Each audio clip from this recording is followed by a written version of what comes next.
which ultimately, at the end of the day, is going to help medical research for the future. A biobank study hits a major milestone. If only other people would just not quiet the voice in their head and say, I need to do something and I want to do something, and just do it. This kidney donor saved the life of a complete stranger. And we get advice on how to talk with children about tragedy.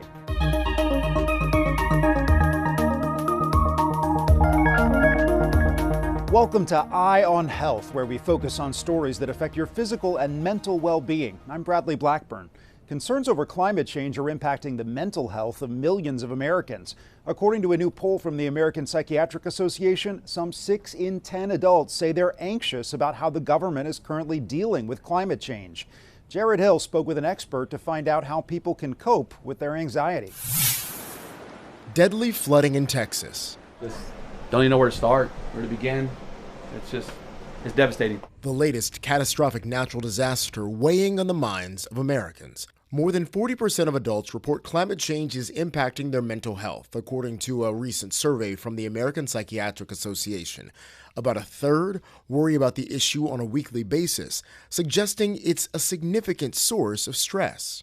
Do you worry about climate change? I worry a lot. I have been worrying. As a practicing psychiatrist, when I see patients, these are issues that are coming up. Dr. Gregory Scott Brown says the research shows people with children and younger adults express the most anxiety. People who have longer perceived futures are worried about fires and floods and other natural disasters. It's something Antonina and Will Pattis are concerned about as they think about where to raise their daughter. One place we are considering is the West Coast, where the climate is slightly milder, but to Will's point, we do have to worry about wildfires more. Psychiatrists say if you're experiencing climate anxiety that's preventing you from living your life, it's time to reach out to a mental health professional. I think just opening up a conversation and talking to someone you trust can help. We know that climate change can cause increased anxiety, it can cause depression, and a host of other mental health concerns, so it's important that we're paying attention to it.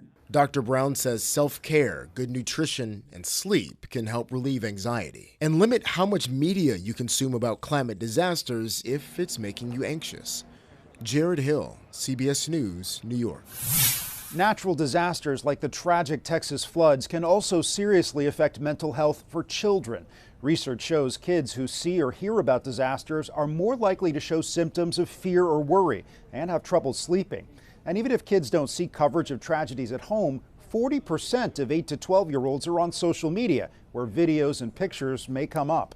One of the things you say is there are good people doing good work every day. We don't even see them all that are trying to keep us safe.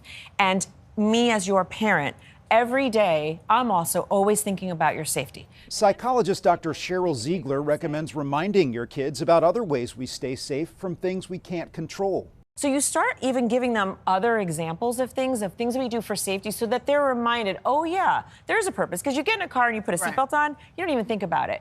Talk to them about those things. They transfer over. When broaching these topics, mental health experts suggest asking kids what they know, validate or clarify that information, and always ask how they're feeling and discuss steps they can take. Scientists in the UK have hit an incredible milestone with the world's biggest human imaging project. All right, Stephen, you can go through. Yep. This is Steve, the 100,000th participant in something called UK Biobank. Like all those before him, he spent 5 hours having nearly every part of his body scanned, completing a project to build the world's most comprehensive medical image database. Because when we started the project 11 years ago, no one thought this was feasible. What this imaging data will enable researchers to be able to do is just to answer questions like, why is it that someone in their early 60s has the heart function or the brain function of someone 10 years older? What are the genetic and lifestyle factors that influence accelerated aging and the development of disease? Data is shared globally at low cost, hopefully helping doctors find new ways to prevent common health conditions, from heart disease to cancer. For Steve, his contribution is personal. I've had family who've had health issues. My mum in particular at the moment now, she's suffering from early stages of dementia. Close friends have had cancer and things. Giving up my time for medical research, who can learn from people, the lifestyles, the health, and obviously what their bodies are like, which ultimately, at the end of the day, is going to help medical research for the future. And as volunteers age, they will be invited back to repeat the scans and see how their bodies and organs change. At least 9 residents of an assisted living facility in Fall River, Massachusetts, died in a fire earlier this month. That got us thinking about the elderly and the challenges they face. Too many spend their final years in loneliness as they outlive friends and family. Lilia Luciano reports from New Orleans. While they're not related, Dorothy Williams provides 90-year-old Lars Williams with something critically important: companionship. What do you think it would be like without this company for him? Well, I think it would be a slow pace. For almost 20 years, Dorothy has volunteered at a companionship program in New Orleans, warding off loneliness in the homes of elderly residents living alone. Look at that. Look at those shoulders. How good were you? Mr. Williams wouldn't say he needs the company. I ain't lonely. You're not lonely. No, I ain't lonely. But it sure is welcome. So it's good to have folks coming here. Yeah, I like live people, you know. You need people around you. Companionship during these visits goes a long way. Studies show social isolation significantly increases the risk of dementia, heart disease, depression, strokes, and premature death. Topping the charts for highest risk of social isolation among older adults, along with Louisiana, are Mississippi, New Mexico, Kentucky, and New York, where teenagers Elizabeth Gerber and Mabinti Dakit spend their afternoons building bridges across generations as part of Dorot, a nonprofit companionship program connecting teens with older adults. It's so easy to just scroll on your phone for hours and kind of not realize that you might be in a room with a bunch of people, yet you're not discussing anything. And what initially appealed to you? Why did you think it was interesting when it popped up? And I realized that I actually have a lot of similar hobbies with them. Andrew McPherson leads the Foundation for Social Connection, a national coalition advocating for policies to combat social isolation and loneliness among seniors. It is concerning for how we're going to continue to support our seniors who are isolated and lonely in this country. He warns that the recently passed tax and spending package could slash federal funding for social programs, jeopardizing vital companionship, meal delivery, and health monitoring services for isolated older adults. Our goal is to protect that funding and to protect those models that do deliver supportive services to older adults across the nation. Back in New Orleans, Companionship Program Director Elizabeth Blackwell says she worries that she could lose almost $300,000 in federal funding and be forced to shut the program down. Institutionalization will be overcrowded, so debts will increase. It's not where we want to be as human beings. Which would impact visits to those who need them most, like Mr. Williams. See, that's why you're so happy. You're hanging. You got to hang to stay alive, you know. Wise words to live by. Lilia Luciano, CBS News. After years of climbing, opioid overdose deaths have dropped for 2 years straight. But CBS News has learned that a federal program credited with helping drive that decline is now stalled. Its grant money was delayed despite being approved by Congress. So the CDC program called Overdose Data to Action, or OD2A, they help support by providing or paying for naloxone, also known as Narcan, which is an overdose reversal drug.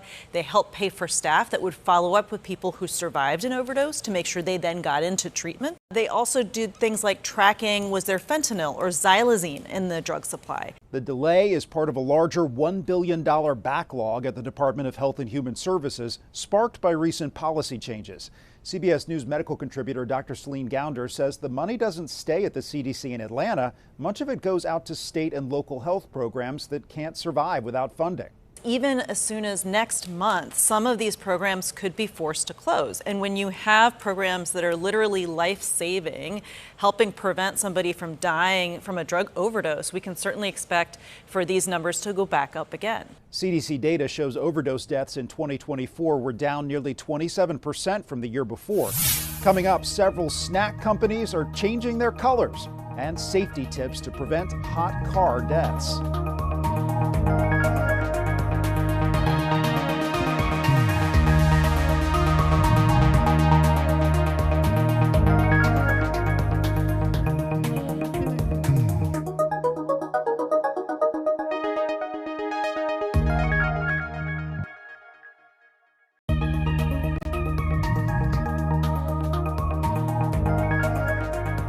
Welcome back. The battle over adding fluoride to public drinking water supplies is heating up.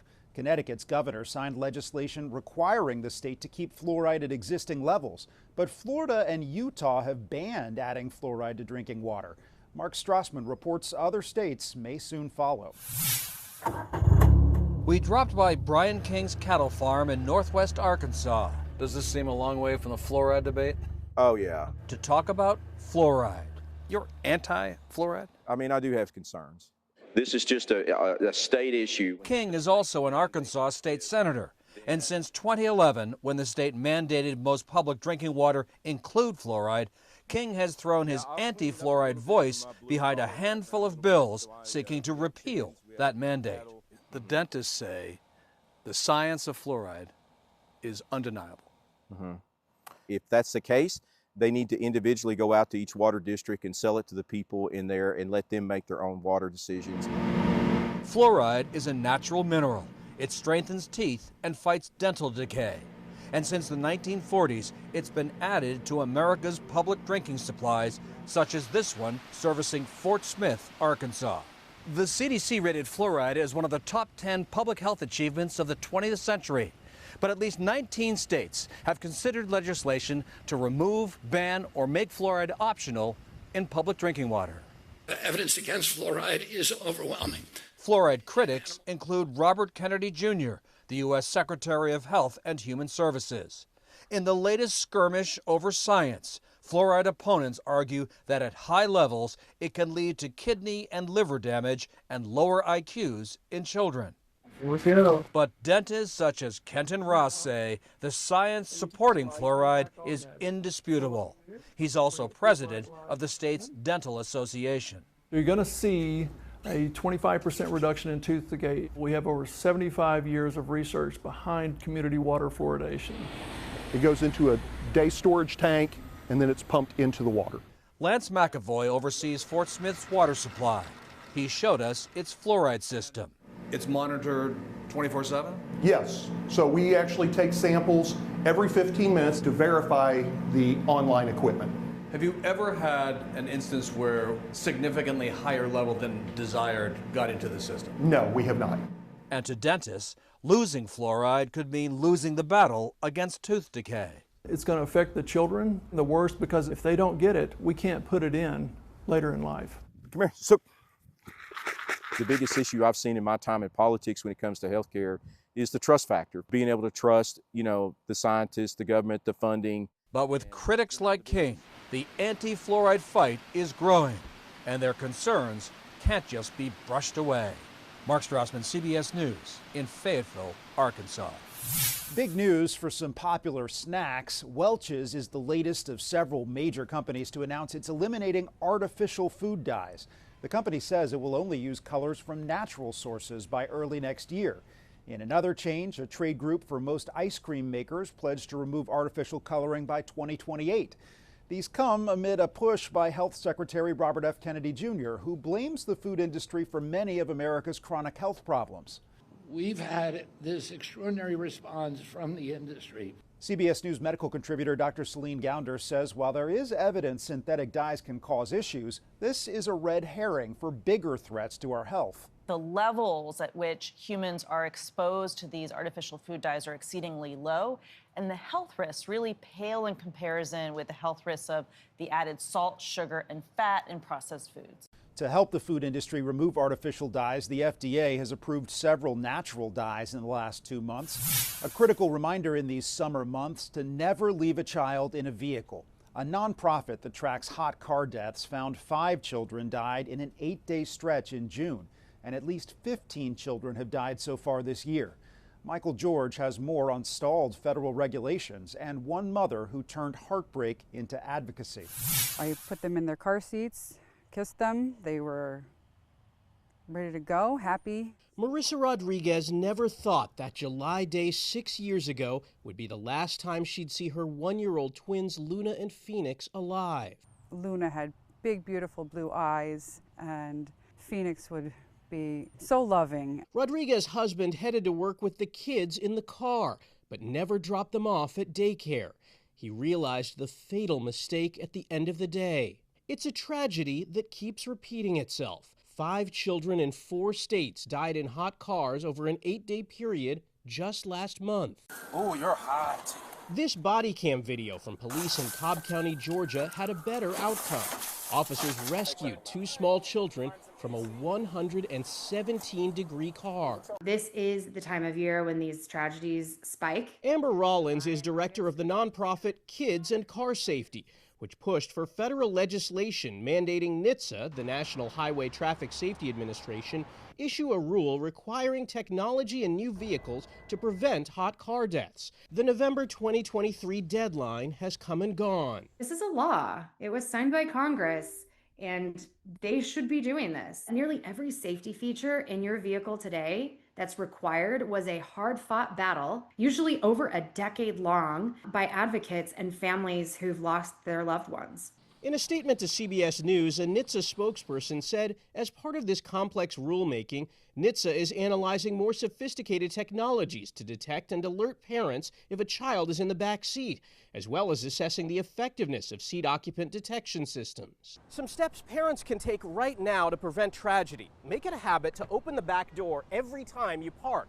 And use visual cues. Take a stuffed animal and put it in the front seat next to you as a reminder that your child is in the back.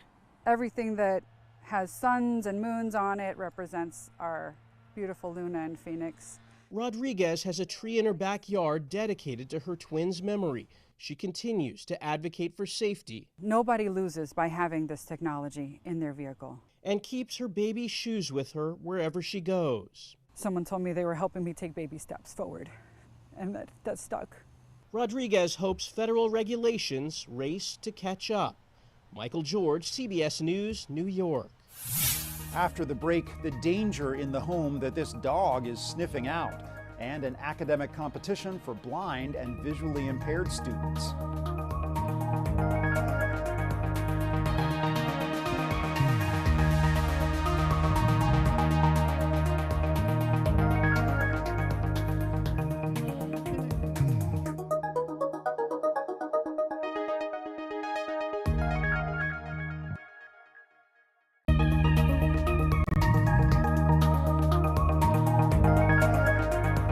Welcome back. There are more than 100,000 people on national waiting lists for organ donation. 90% of them are waiting for a kidney. One New York woman offered up her kidney to a complete stranger, something doctors say is incredibly rare and brave. As Carolyn Gussoff reports, it all started with a social media plea.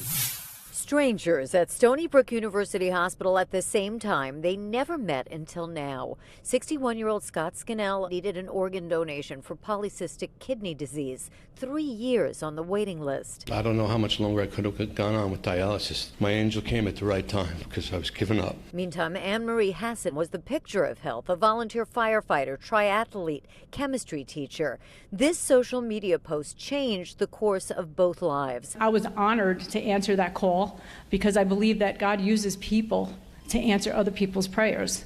And it's because of that. That's why I was able to be strong enough and even brave enough. It's life-changing. The transplant took place in April. This was their first time face-to-face. Thank you so much. I can't thank Anne-Marie enough for giving me a second chance. She's a true angel. I couldn't be happier. It's called altruistic organ donation, and doctors say it's far too rare. It's heroic for somebody to donate a kidney. It's a noble act. In 2024, there were 28,000 kidney transplants performed, which is a huge number and record-setting, but it's not enough. Only 300 to 400 of them were from altruistic donors. So it makes Anne-Marie quite unique. If only other people would just not quiet the voice in their head and say, I need to do something and I want to do something, and just do it. She doesn't want to be called a hero and has no regrets, just hope that others will step up. I know my little bean has a new home and is doing great, which I'm so happy about.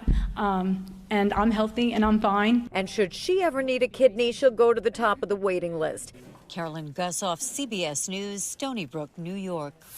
Home inspectors can often detect mold that is visible, but what if it's not? Christian Benavidez introduces us to a dog who's sniffing out potentially harmful mold that you may not be able to see. At this home in Jupiter, Florida, Indy, a 1-year-old Labrador retriever, is on the hunt, searching for something that's not visible but can make people very sick. He was trained to detect 16 different kinds of mold. He will go through the house, and when he smells it, he's going to sit down. I'm going to ask him to show me, and he's going to point his nose. Show me. Zanita Cuzel is Indy's owner and founder of Mold Hunt, a company using dogs to detect potentially harmful mold.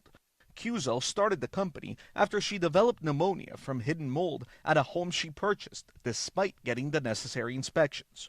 It's not just my case. There are so many cases like this. Melissa Naman owns this home and rents it out as an Airbnb. She hired Mold Hunt to look over her property to keep guests safe.